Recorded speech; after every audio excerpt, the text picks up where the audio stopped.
एक गांव में एक छोटी सी मेंढक हुआ करता था।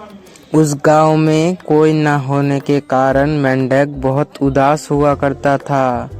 फिर उसने जंगल की तरफ गया कि वहाँ पे एक बहुत बड़ा नदी था।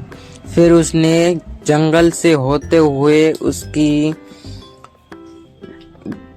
नदी तक जाने लगा। फिर उसने दौड़ते दौड़ते उसकी नदी के पास गया। वहाँ पर बहुत सारी खेलने लगा, कूदने लगा, बहुत मौज मस्ती किया।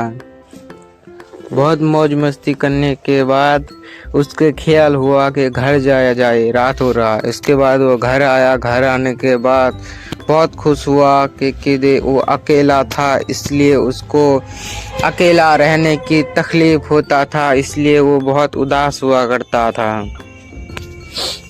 उदास रहते रहते फिर एक दिन उसने जंगल फिर से जाने की ख्याल की। फिर उसने जंगल जाने की ठान ली। फिर उसने जंगल जाते जाते जंगल के रास्ते से गुजरते हुए अकेलापन उसको खा रहा था।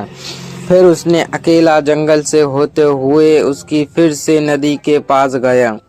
नदी के पास जाने के लिए बहुत मौज मस्ती किया इसने।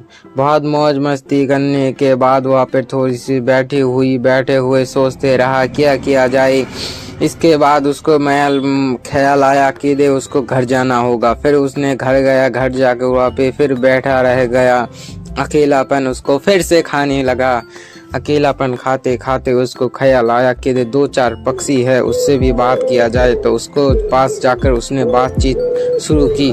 जब बातचीत शुरू की तो उसके मन में थोड़ी सी राहत मिली। राहत मिलने के बाद ही फिर मेंढक की कहानी को ख़त्म करते हैं हम लोग। लाइक और चैनल को सब्सक्राइब करके प्लीज़ बेल आइकन को दबा देना।